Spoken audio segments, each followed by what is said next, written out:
குருடி சரணம் யூடியூப் நண்பர்கள் அனைவருக்கும் அடியேனின் அன்பான வணக்கங்கள். நான் உங்கள் குருமணிகண்டன் பேசுகிறேன், பொள்ளாச்சியிலிருந்து. திருக்கணித பஞ்சாங்கத்தின்படி வரக்கூடிய சித்திரை மாதம் 31ஆம் தேதி 14/5/2025 அன்னைக்கு இரவு 10:36 குரு பகவான் ரிஷப ராசியிலிருந்து மிதுன ராசிக்கு பயிற்சி ஆகிறார். இப்படி ரிஷப ராசியிலிருந்து குரு பகவான் மிதுன ராசிக்கு பயிற்சி ஆகிறதுனால கடக ராசியில் பிறந்த உங்களுக்கு என்னென்ன விஷயங்கள் நடக்க போகுது, பாசிட்டிவ் என்ன, நெகட்டிவ் என்ன, அதற்குண்டான வழிபாடுகள் என்ன, எப்படி செய்யணும் அப்படிங்கிற எல்லா டீட்டெயிலையும் இதில் பார்த்துடலாம். முதல்ல குரு பகவான் யார் உங்களுக்கு அப்படிங்கிறது தெரியணும் இல்லையா? 6ஆம் இடத்திற்கு அதிபதி, அவரே பாக்கிய ஸ்தானத்திற்கும் அதிபதி. 6ஆம் இடம் அப்படிங்கிறது நோய் எதிர்ப்பு, கடன், வேலை, அலைச்சல், சின்ன சின்ன வம்பு வழக்கு பிரச்சனைகளை சொல்லக்கூடியது 6ஆம் இடம். அதே நேரத்தில் 9ஆம் இடம் உங்களுடைய பாக்கியம், உங்களுடைய வளர்ச்சி, உங்களுடைய பொறுப்புகள், உங்களுடைய அந்தஸ்து, உங்களுடைய கௌரவம், உங்களுடைய தந்தை, உங்களுடைய முன்னோர்கள் சேர்த்து வைத்த பாக்கியங்களை சொல்லக்கூடிய ஸ்தானம் 9. ஸோ இதற்கும் அதிபதி குரு பகவான் தான். ஸோ அப்படிப்பட்ட குரு பகவான் கடந்த ஒரு வருட காலமாக 11ஆம் இடம் அப்படின்னு சொல்லக்கூடிய லாபஸ்தானத்தில் இருந்தார். நல்லது தான். ஈவன் உங்களுக்கு அஷ்டமச்சனி இருந்தால் கூட குரு 11ஆம் இடத்துல இருக்கிறதுனால அந்த அஷ்டமச்சனியை சமாளிக்கிற அளவுக்கு ஒரு மாரல் சப்போர்ட் அந்த குரு கொடுத்துட்டு இருந்தது. ஆனால் இப்போ அந்த குரு 12ஆம் இடத்துக்கு பயிற்சி ஆகுது. தப்பிச்சிட்டீங்க, அஷ்டமச்சனி அப்படிங்கிற பாதிப்பு நீங்கள் 9ஆம் இடத்துக்கு சனியும் பயிற்சி ஆயாச்சு ஆல்ரெடி. திருக்கணிதப்படி தப்பிச்சிட்டீங்கன்னு தான் சொல்லுவேன். ஆனால் 6ஆம் அதிபதி 12ல், 9ஆம் அதிபதி 12ல் அமர்வது விரைய குருவாக இருக்கிறது நல்லதா சார் அப்படின்னு கேட்டுட்டா, இது போகஸ்தானத்தில் குரு போய் அமருதுங்க. போகத்தை அதிகம் பண்ணக்கூடிய ஒரு விஷயம். 12ஆம் இடம் சார்ந்த விஷயங்கள் எல்லாமே கொஞ்சம் அதிகமாகும். இப்போ நன்மைகள் ஏதாவது இருக்கான்னு கேட்டால் நன்மைகள் உண்டு. முதல்ல நன்மைகள் என்ன ஏதுங்கிறத பார்ப்போம். அதுக்கப்புறம் அதில் இருக்கிற பாதிப்புகளையும் பார்ப்போம். நன்மைகளும் பாதிப்புகளும் ஒன்றுக்கு ஒன்று சளைச்சதில்லை. 12ஆம் இடத்துக்கு குரு இருக்கும்போது 50% நல்லது நடந்தால் 50% கண்டிப்பாக தீமை நடக்கும். அந்த தீமையை நன்மையை எப்படி மாற்றிக்கலாம் அப்படிங்கிறத இதில் பார்க்க போகிறோம். ஓகே, இப்போ குரு பகவான் 12ஆம் இடத்துல இருந்தால் பொதுவாக ஒரு பலன் இருக்கும் இல்லையா? ஸோ அதை நம்ம பார்த்துடலாம். 12ஆம் இடத்துல குரு இருக்கார் அப்படிங்கும்போது திக்பலத்துக்கு அருகில் இருக்கார் அப்படிங்கிறது அர்த்தம். ஸோ இப்போ 12ஆம் இடத்துல குரு இருக்குது அப்படின்னா கணித, சாஸ்திர, கல்வி, கலை சார்ந்த விஷயங்களில் நல்ல ஞானத்தை ஏற்படுத்துவார் அப்படிங்கிறத சொல்லுது. First one. ரெண்டாவது வெளியூர், வெளிமாநில, வெளிநாட்டு பயணங்கள் சம்பந்தமான விஷயங்களில் இருந்து வந்த தடை தாமதங்கள் உங்களுக்கு சாதகமாக மாறக்கூடிய ஒரு சூழ்நிலையை சொல்லிடுது. சார் வெளிநாட்டில் இருக்கேன் சார் அப்படின்னா வெளிநாட்டில் உங்களுக்கு அடுத்தடுத்த ப்ரொமோஷன் கிடைக்கிறதுக்கும் நல்ல ஒரு வாய்ப்புகளை இந்த குரு பகவான் ஏற்படுத்திடுவார். நல்ல விஷயம். ரெண்டாவது, குடும்பத்தில் உறவுகளில், தந்தை வழி உறவுகளை, தாய்மாமன் வழி உறவுகளில் நல்லா புரிஞ்சுக்கோங்க. தந்தை வழி உறவு, தாய்மாமன் வழி உறவுகள் மூலமாக சுப செலவுகள் உங்களுக்கு வந்து சேரக்கூடிய ஒரு சூழ்நிலையை சொல்லுது. செலவுகள் வரும், அது சுப செலவு வரும், நல்ல காரியத்துக்காக செலவு செய்வீங்க அப்படிங்கிறத சொல்லுது. மூணாவதா ரொம்ப முக்கியமான விஷயம், நல்லா புரிஞ்சுக்கோங்க. உங்களுடைய குடும்பத்தை, உறவுகளை, தந்தையை, தாய்மாமனை எதிர்த்து, உங்கள் சமுதாயத்தை எதிர்த்து உங்களுக்கு பிடித்தமான ஒரு நபரை மணந்து கொள்ளக்கூடிய தைரியத்தை இந்த குரு பகவான் ஏற்படுத்துவார். அப்போது இன்டர்காஸ்ட் மேரேஜ் எல்லாம் கடகராசிக்கு இந்த காலகட்டம் அதிகமாக நடக்கிறதுக்கு வாய்ப்புகள் உண்டு. கடகராசிக்கு அதிகமாக நடக்கிறதுக்கு வாய்ப்புகள் உண்டு. என்ன காரணம் அப்படின்னா 6 கூடியவர் 12ல், 9ஆம் அதிபதி 12ல், ராசிக்கு 12ல் குரு இருக்கிறார். ஸோ இது என்ன செய்யுது அப்படின்னா, உறவு வேணாங்குது, சொந்த பந்தம் வேணாங்குது, தாய் தந்தையரை அவாய்ட் பண்ணுது, தாய் மாமனை விட்டுறது, தனக்கு பிடித்த ஒரு நபர் மீது உள்ள காதல், பற்றுதல் அப்படிங்கிறது இத்தனை பேரத்தையும் ஒதுக்கிட்டு அவங்க தான் முக்கியம்னு போய் நிற்க வைக்குது. கலப்பு திருமணத்தையும் நடத்துது. அந்த குரு ராசிக்குள்ள வர வரைக்கும் இதுக்கு உண்டான சான்சஸ் ரொம்ப அதிகம். வரக்கூடிய 5 மாதங்கள் அது சான்சஸ் ரொம்ப அதிகமாக இருக்குது, பயன்படுத்திக்கிடலாம். அதே நேரத்தில் அந்த கலப்பு திருமணம் செய்கிறதுனால குடும்பத்தில் தான் பிரச்சனைகள் வருமானா ஒரு வருட காலங்களுக்கு பிரச்சனைகள் இருக்கும். அதற்கப்புறம் அது படிப்படியாக சமாதானம் ஆகக்கூடிய ஒரு சூழ்நிலையை சொல்லுது. இப்போ நம்ம என்ன நினைப்போம் அப்படின்னா, கலப்பு திருமணம் பண்ணிட்டு உடனே ஒரு குழந்தை ஆயிடுச்சுன்னா 2 சொந்த பந்தங்களும் சேர்ந்துக்குவாங்க, ஒட்டிக்குவாங்க அப்படின்னு நினைப்போம். ஆனால் குறிப்பு நல்லா புரிஞ்சுக்குவாங்க. 12ஆம் இடத்துல குரு இருக்கிற வரைக்கும் குழந்தை பாக்கியம் ஏற்படுவதற்குண்டான வாய்ப்புகள் குறைவு.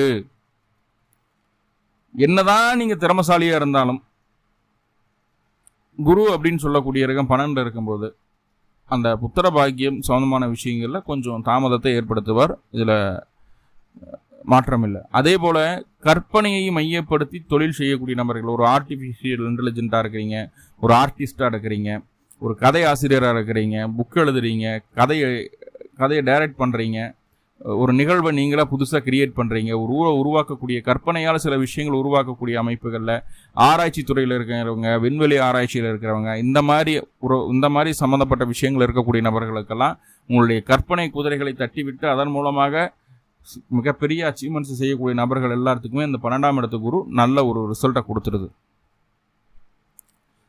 வெளியூர், வெளிமாநில, வெளிநாடு, தூரதேச பயணங்கள் ஏற்படுவதற்கு வாய்ப்புகள் உண்டு. நிறைய பெரிய வயது முதிர்ந்த பெரிய நபர்கள் என்ன பண்றாங்கன்னா, நிறைய ஆன்மீக சுற்றுலாக்கள் போயிட்டு வர்றதுக்குண்டான ஒரு சூழலை அந்த குரு பகவான் ஏற்படுத்தி தர்றார். ஸோ இது எல்லாமே கண்டிப்பா இருக்கக்கூடிய ஒரு விஷயமா இதெல்லாம் கண்டிப்பா சொல்லக்கூடிய ஒரு முக்கியமான விஷயமா இருக்குது அப்படிங்கிறத நம்ம புரிஞ்சுக்கணும்.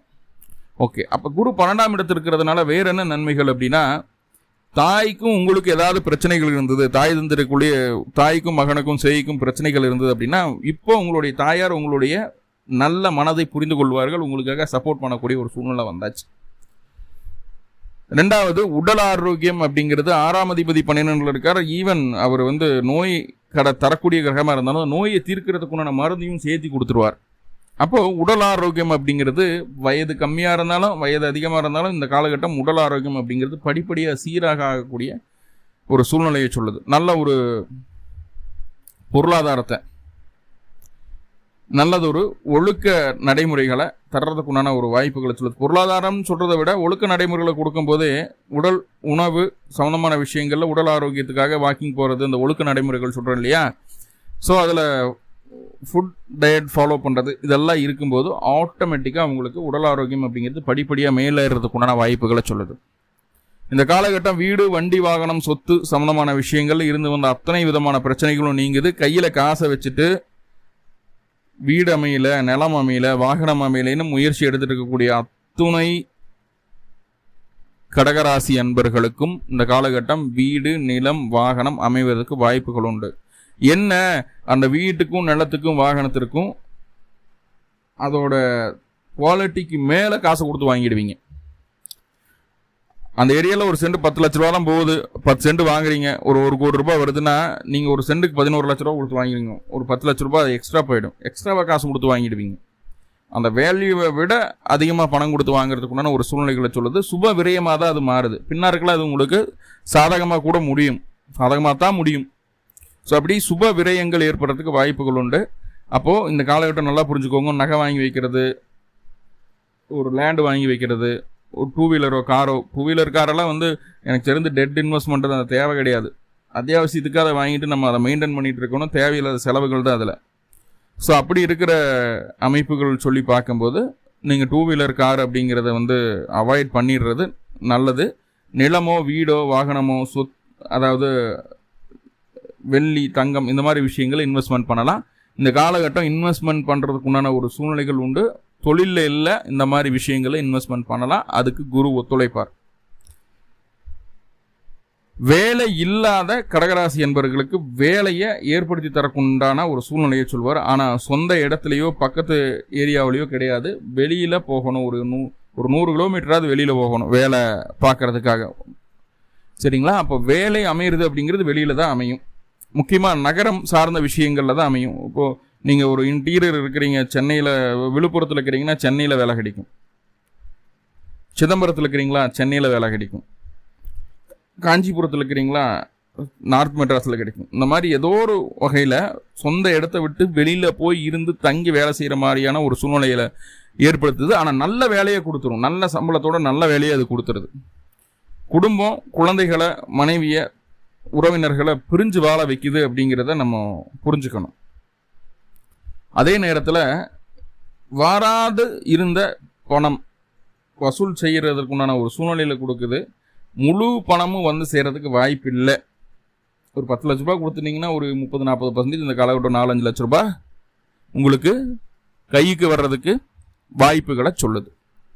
ஸோ இது ஒரு பாசிட்டிவான ஒரு விஷயமா இருக்கு. ஸோ இதுதான் நம்ம புரிஞ்சுக்க வேண்டியதாக இருக்கும். பாசிட்டிவாக இருக்கும்போது வம்பு வழக்கு பிரச்சனைகள் கோர்ட்டு கேஸ் வழக்கு தான் இருந்ததுன்னா அதில் தள்ளுபடியோ ஒரு நிவர்த்தி கிடைக்குது. நீங்கள் பேங்க்கில் ஜுவல் லோன் வாங்கிக்கிறீங்க பிடிச்சிருக்கீங்கன்னா அது வந்து தள்ளுபடி ஆகிறதுக்கு வாய்ப்புகள் உண்டு. இல்லை வட்டி மட்டும் இல்லாமல் அசலை கட்டினா போதும் அப்படின்ற மாதிரியான ஒரு சூழ்நிலைகளெல்லாம் சொல்கிறதுக்கு வாய்ப்புகள் உண்டு. எல்லாமே இதெல்லாம் வந்து ஒரு பாசிட்டிவ் சைனாக இருக்குது. ஸோ அதை நம்ம மைண்டில் உள்வாங்கிக்கணும், அதை புரிஞ்சுக்கிடணும். ஓகே, அடுத்ததாக பாருங்க இந்த குரு பகவான் அப்படின்னு சொல்லக்கூடிய கிரகம் ராசிக்கு 6ஆம் அதிபதி 12ல் போய் மறைகிறார்.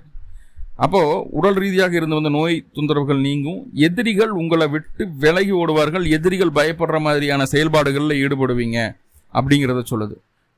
அதே நேரத்தில் 9ஆம் அதிபதி 12ல் இருக்கும்போது தந்தைக்கு மருத்துவ செலவுகளை கொடுக்கும், தந்தையின் பேரில் சொத்து வாங்குறதுக்குண்டான ஒரு சூழ்நிலைகள் ஏற்படுத்துது, தந்தைக்கு உடல் ஆரோக்கியத்தில் குறைபாடுகளை கொடுக்குது, பூர்வீகத்தை விட்டு வெளியில் வசிக்கிறதுக்குண்டான ஒரு சூழ்நிலையை ஏற்படுத்துது அப்படிங்கிற மாதிரியான சில விஷயங்களை சொல்லலாம். அதே நேரத்தில் பாருங்க 12ஆம் இடத்துல அந்த குரு பகவான் இருக்கிறாரு அப்படிங்கும்போது உங்களுக்கு கிடைக்க வேண்டிய அதிர்ஷ்டங்கள் வாய்ப்புகள் தள்ளி போறதுக்கோ பிறர் அந்த அதிர்ஷ்டத்தை அந்த வாய்ப்புகளை பயன்படுத்திக்கிறதுக்கோ வாய்ப்புகளை சொல்லுது. தேவையில்லாத அனாவசிய செலவுகளை செய்ய வைக்குது. அப்பா வழி சொத்துக்கள்ல இருந்து வந்த பிரச்சனைகள் தீர்வதற்குண்டான வாய்ப்புகள் இருக்குமானா அது இல்லை. அப்பா வழி சொத்துக்கள் இருந்து வந்த பிரச்சனைகள் அதிகமாகிறதும் சொத்து உங்க கையை விட்டு போறதுக்குண்டான ஒரு சூழ்நிலைகளை சொல்லுது. அப்போ தந்தை வழி சொத்துல கோர்ட்டு கேஸ் வழக்கு ஏதாவது போடுற மாதிரி பிடிக்கிற மாதிரி இருந்தால் இந்த காலகட்டம் அது சொந்தமான விஷயங்களுக்கு கூட போக வேண்டாம். படுத்தா நிம்மதியாக தூக்கம் வராதுங்க. நைட் நேரம் தான் வேலை அதிகமாக செய்வீங்க இந்த காலகட்டம். அதை நல்லா புரிஞ்சுக்குங்க. பாருக்கூடிய ஒரு 12ல் இருக்கிறார் அப்படிங்கும்போது இது நல்லதானே சார்? 6ஆம் அதிபதி ஒரு கெட்ட பாவத்திற்கு அதிபதி இன்னொரு பாவத்தில் போய் மறைகிறார் அப்படிங்கிறது நல்லது தானே சார்? அப்படின்னா இங்கே குருவாக்கும் போய் மறைகிறது. அப்போ உறவுகள் கிட்ட கொஞ்சம் கசப்புகள் ஏற்படுது. தாய்மாமனால நிறைய விரைய செலவுகளை கொடுக்குது. தாய்மாமனுக்கும் உடல்நல தொந்தரவுகளை ஏற்படுத்துது. அதே போல வந்து வேலை சம்பந்தமான விஷயங்கள் வெளியூர் வெளிநாட்டு பயணங்களை ஏற்படுத்துது. கொஞ்சம் உறவுகளால் பகையும், நண்பர்கள் மற்ற நபர்களிடமிருந்து ஒரு நல்ல பேர் கிடைக்காம போகிறது அப்படிங்கிறதும், யாரோ பண்ண குற்றத்துக்கு நம்ம தண்டனை அனுபவிக்கிறது அப்படிங்கிறதும், கொஞ்சம் பொருளாதார ரீதியான கஷ்டங்களையும் சந்திக்க வேண்டிய சூழ்நிலை இருக்கு. அந்த பொருளாதார ரீதியான கஷ்டங்கள் என்னதான் இருந்தாலும் நம்ம அடங்குவோமா? மாட்டோம். எல்லா வேலைகளையும் செய்வோம். அப்போது எல்லா வேலைகளையும் செய்கிறதுனால இங்கே நடக்கக்கூடிய மைனஸ் என்ன அப்படிங்கிறத முதல்ல பார்த்துக்கணும். தந்தை வழி சொத்து கையை விட்டு போகிறதுக்கு வாய்ப்புகள் உண்டு ஃபர்ஸ்ட். 2வது, பொருளாதார ரீதியான நெருக்கடிகளை சந்திக்க வேண்டிய ஒரு சூழ்நிலையை நம்மளை உருவாக்கிறோம். 3வது, இரவு நேர தூக்கம் கம்மியாக. அதுக்கு முக்கியமான காரணம் என்னன்னு நல்லா புரிஞ்சுக்குவாங்க. போதை பொருட்களில் மனசு லயிக்கும். இந்த காலகட்டம் போதை பொருட்களில் மனசு அப்படியே தள்ளாடும். அதை போதையில் இருந்தால் தான் நம்ம நல்லா இருக்கிறோம், நார்மலாக இருக்கிறோம் அப்படின்ற மாதிரியான எண்ணத்தை கொடுக்கும். அதான் போகத்தில் மிதக்க வைக்கிறது. சரிங்களா? எந்நேரமும் போதையில் ஒரு மாதிரியாக இருக்கிறது அதுதான் நம்மளுக்கு சந்தோஷத்தையும் நிம்மதியும் கொடுக்கும்னு நம்புறது. ஸோ அந்த மாதிரியான ஒரு சூழ்நிலைகளை சொல்லுது. போதை பழக்கம் இல்லாதவங்களுக்கு கூட இந்த காலகட்டம் வர்றதுக்கு வாய்ப்புகள் உண்டு. என்னதான் இதுக்கு முன்னாடி நல்ல பேரை சம்பாரிச்சு வச்சுருந்தீங்கனாலும் இப்போ அந்த நல்ல பேரை காலி செய்கிறதுக்குண்டான வேலையை நீங்களே செய்ய போகிறீங்க. இப்போது தெரிஞ்சோ தெரியாமலோ போதை சம்பந்தமான விஷயங்களுக்குள்ளே போயிடவே கூடாது அப்படிங்கிறத புரிஞ்சுக்குவாங்க. இன்னும் நெகட்டிவ் இருக்குது, எதில் கவனமாக இருக்கணும்னு சொல்கிறேன். அதுக்கு முன்னாடி ஒரு சின்ன டிஸ்க்ளைமர். என்ன அப்படின்னா, நம்ம இப்போ வீடியோ போடுறோம் இல்லைங்களா, வாய்ஸ் ஓவர் கொடுத்து பேக்ரவுண்ட் கொடுத்து போடுறேன் வீடியோ. இது என்ன பண்ணுறாங்கன்னா, என்னோட அப்படியே வாய்ஸை கட் பண்ணிவிட்டு வேற ஒரு பேக்ரவுண்டை கொடுத்து அவங்க சேனலில் போஸ்ட் பண்ணிடுறாங்க. இந்த ஃபோன் நம்பர் ஒன்றும் கொடுக்கறது கிடையாது. அதில் நிறைய கொஸ்டின்ஸ் எல்லாம் கேட்குறாங்க, அஸ்ட்ராலஜி சம்மந்தமாக கொஸ்டின்ஸ் கேட்குறாங்க, பதில் சொல்கிறதுக்கு ஆள் இல்லை. அதில் இப்போ நம்ம வீடியோவை ஏன் இப்படி எடுத்து ஃப்ராடு பண்ணி இதை பண்ணுறாங்க அப்படிங்கிறது தெரியல. பண்ணிட்டு போட்டு சம்பாரிச்சிட்டு போட்டோம். நம்பரை கொடுத்துட்டு உங்களுக்கு உண்மையாகவே அஸ்ட்ராலஜி நாலேஜ் இருந்ததுன்னா கேட்குறதுக்கு கொஞ்சம் ஆன்சர் பண்ணுங்க முடிஞ்ச அளவுக்கு. இல்லையா, உங்களுக்கு ஃபோன் பண்ணி கேட்குற அளவுக்காவது நீங்கள் நம்பராவது கொடுக்கணும். சரியா? ஸோ அதை பண்ண அந்த மாதிரியும் பண்ணாமல் என்னோடதையும் திருட்டுத்தனமாக எடுத்துகிட்டு, ஆக்சுவலாக என்னோட வீடியோ வியூஸ் போகிறத காட்டிலும் அவங்களோடது அதிகமாக போகுது. இப்போ நீங்கள் இந்த வீடியோ கேட்டுட்ருக்கீங்கன்னா ஸ்ரீ பாலா அஸ்ட்ரோ டிவி சேனலில் தான் இந்த வீடியோ பப்ளிஷ் பண்ணது. முதல்ல குருமணிகண்டன் நான் பேசுகிறேன். என்னோட நம்பர் 7339123436. ஸோ இந்த நம்பருக்கு நீங்கள் உங்களுக்கு அஸ்ட்ராலஜி சம்மந்தமாக என்ன தகவலாக இருந்தாலும் எங்கிட்ட கேட்கலாம். உன்ன பதில் முடிந்த அளவு சொல்ல முயற்சி பண்ணுறேன். நிறைய கேள்விகள் வர்றதுனால கொஞ்சம் தாமதமாக நான் சொல்கிறேன் நான். சரிங்களா? So okay. இந்த 12ஆம் இடத்துல இருக்கக்கூடிய குரு என்ன பண்ணுது? போகத்தில் மிதக்க வைக்குது, போதை பழக்க வழக்கங்களை ஏற்படுத்துது, தேவையில்லாத திடீர் விரயங்களை சந்திக்க வைக்குது. அதே போல் வந்து பெண்கள் மீது அதிகமான, ஆணாக இருந்தாலும் பெண்கள் மீது, பெண்ணாக இருந்தால் ஆண்கள் மீது தவறான ஒரு கண்ணோட்டம் ஏற்படுது. தேவையில்லாத தகாத எண்ணமுடைய, அது கலவையில் நாட்டம் அதிகம் இருக்கக்கூடிய ஆண் மீதோ பெண் மீதோ உங்களுக்கு நாட்டம் வந்து உங்களுடைய அந்த இன்பம் காணும் விதம் அப்படிங்கிறது சாஸ்திரத்துக்கு புறம்பா, தர்மத்துக்கு புறம்பா மாறுது. ஃபாரின் கல்ச்சர் மாதிரி நம்ம மைண்டில் ஃபிக்ஸ் பண்ணிவிட்டு யார் வேணாலும் எங்கே வேணாலும் யார் கூட வேணாலும் இருக்கலாம் அப்படின்ற மாதிரியான ஒரு மனநிலைமைக்குள்ளே போயிடுவோம் போதையின் காரணமாக. அப்போ உறவில் ரொம்ப ரொம்ப கவனமாக இருங்க. ஸோ அதனால் வந்து உங்களுக்கு நடத்தையில் ரொம்ப கெட்ட பேர் வந்துடும். அதை நல்லா புரிஞ்சுக்கோங்க. அதே போல் வந்து திருமணம், உங்களுக்கு விருப்பப்பட்ட திருமணம் நடந்துடும். பெரியவங்களா பார்த்து பண்ணி வைக்கணும்னு இந்த காலகட்டம் முடியறதுக்கு வாய்ப்புகள் இல்லை. அடிக்கடி உடல் தொந்தரவுகளும் ஏற்படுத்தும். அதே நேரத்தில் வந்து பாருங்கள், குழந்தை பேர் தாமதமாகுது.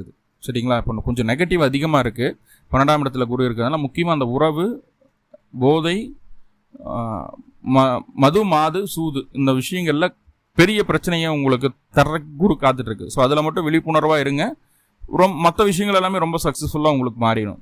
ஸோ அந்த பாதிப்புலேருந்து நீங்கள் என்ன பண்ணணும் அப்படின்னா, அருகில் இருக்கக்கூடிய தட்சிணாமூர்த்திக்கு 2 நெய் தீபம் போட்டு வழிபாடு பண்ணிட்டு வாங்க. பிறந்த கிழமை அன்னைக்கும் பிறந்த நட்சத்திரத்தன்னைக்கும் அந்த வழிபாடு செய்துட்டு வாங்க. ரொம்ப ரொம்ப அற்புதமான ஒரு குரு பயிற்சியாக அது உங்களுக்கு மாறும். நன்றி நண்பர்களை, நன்றி. வாழ்வளமுடன். திருச்சிற்றம்பலம்.